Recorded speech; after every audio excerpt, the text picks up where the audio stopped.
Hey, I'm Courtney Waldron. I'm a voice coach, and this is Insta Technique, the series where I bring you interesting, actionable info to make your voice sound the way you want it to. Today, I'm talking about middle voice. What is it? Why can't you find it? Maybe I've got some things for you to try.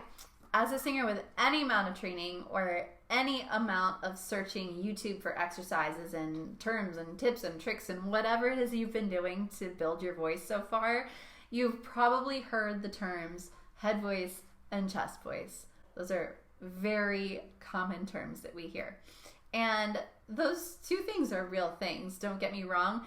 But using those terms so frequently, I think, really messes with some of our heads. I know for a long time it messed with my head. It gave me this perception that the head voice and the chest voice were two very separate entities, and producing them happened in two very different ways, and there was really no middle ground. It always perplexed me that some people's voices just kept going with no discernible difference in tone, and I thought maybe they were just born with it. So guess what? They are different, but they're not so different that we need to treat them totally separately when we learn how to sing. They actually exist on a continuum because you are using the same muscles, the same vocal cords to make your notes down here as you are up here, right? You're using all of the same mechanisms to do that. It's just that your muscles have to stretch and hold on in just slightly different ways. And so what we want to do is train them to go from here all the way up here. You can tell I have not done my piano skills in many years without sounding like you have two different voices. So in the middle of this continuum is your middle voice. You have a chest voice, you have a head voice, and you have a middle voice. And this middle voice is what those unicorn singers have discovered and developed in order to make their chest voice and their head voice sound like they all belong together. So you either already knew that middle voice existed, but you probably were like, how do I find it? I don't know how. It's elusive.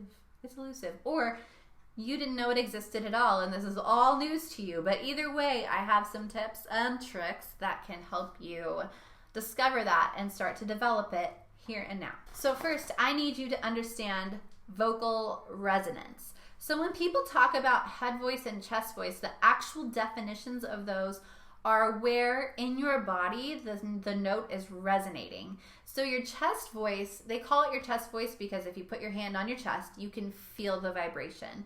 There is some resonance happening there, clearly, or you wouldn't feel the vibration, but what you're really hearing is what's happening in your mouth. Chest voice happens from here down. So if I put my hand on top of my mouth and I start, ooh, if I can feel that really, really strongly, ooh, that's chest voice, okay? Now head voice resonates in your head. I mean, so does chest voice because your mouth is your head, right?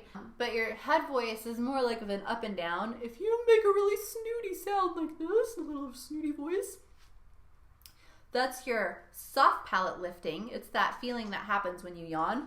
And that resonance right here is your head voice.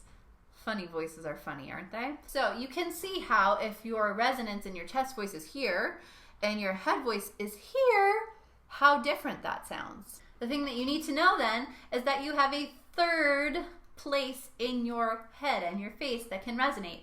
It's called your nasopharynx, your pharyngeal resonance. And it is right here in your nose. It goes above your soft palate in your nose instead of under your soft palate like this. It goes over your soft palate up into your nose. So if you can say hi, hi, hi, and you can feel it vibrating in your nose, that's your pharyngeal resonance. That's where your middle voice lives.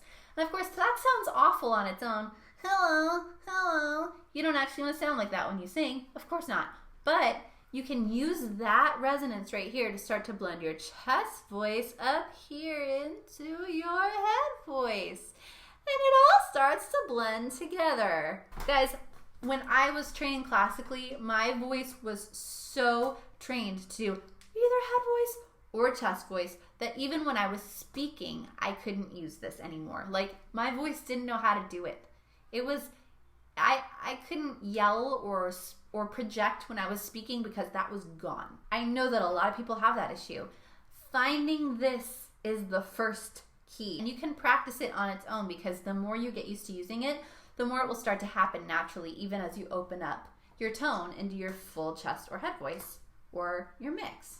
The second thing that you need to do is strengthen the coordination of your vocal cords. Sometimes finding this right here is really hard because your vocal cords don't know how to come together and tilt to find that spot. So there are a lot of different exercises you can do that sort of bring those vocal cords together. One of them is vocal fry. So if you speak for a long time and you start to trail off at the end of a sentence, that is vocal fry right there.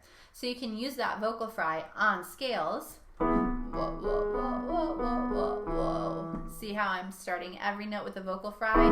The higher you get, the vocal fry will start to go away, but it will keep the chord connection and you'll get a nice clean sound. And at the very, very, very beginning of you doing this, it's going to be a difficult thing to do. So just go slow and make sure you're keeping that connection. If you hear ha, ha, if you hear that breath in your tone, your chords are not together, okay? So if you're like whoa, whoa, whoa, whoa, your chords came apart. If you're like whoa, whoa, whoa, whoa, your chords are connected. And that's exactly what you want.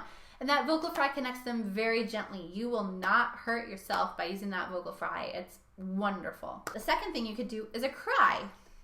So make a crying sound. That also brings your chords together really nicely. And the compression is just a little bit stronger than with the vocal fry. It's a very natural coordination for your chords because it's something that you do in real life in your speaking voice. You're not manufacturing anything. It's something you already know how to do. You add that cry and you do it on your scales. Mum, mum, mum, mum, mum, mum, mum, mum, mum, mum. Right here, that's my middle voice. Mum, mum, mum, mum, mum, mum, mum, mum, mum. That's my middle voice. I can feel it up here. I can also feel it down here. It's even coming up here a little bit.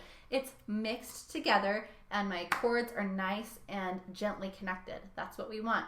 And then the other thing you can do is glottal connection exercises. So anytime that you start a word that has a vowel on it and you use your vocal cords to kind of like give it an emphasis at the beginning, you have to do these gently, but they are safe if you use them in moderation. My favorite one is an ow, ow, ow, because we think about exclaiming, and when we exclaim, we naturally project into a place that works really well. So you could go ow, ow, ow, ow, ow, ow, ow, ow, ow, ow, ow, ow, ow, ow. So I'm mixing right here. And again, the more you get used to this metal resonance and the more your vocal cords get used to connecting in that way, the bigger you can start to make that sound. But keep it small at first. Don't overdo it. So all of this can be really, really tricky to figure out on your own. Like, that's everything I would coach you through in person.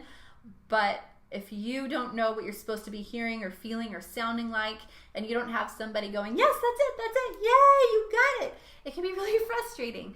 So I want you to know I've got you. If you need some one-on-one support, you can click on that link in my bio. You can either go right ahead and book a lesson, or you can email me and get a free consult. We can talk about what you need. I can listen to you sing just for about 2 or 3 minutes, and we can kind of make a plan and go from there, decide if we're right for each other. So excited to help you through all of the things that you need help with, and I want you to sound how you want to sound, and I want you to make your music, and I'm here to help you with that. So I will talk to you soon. Bye.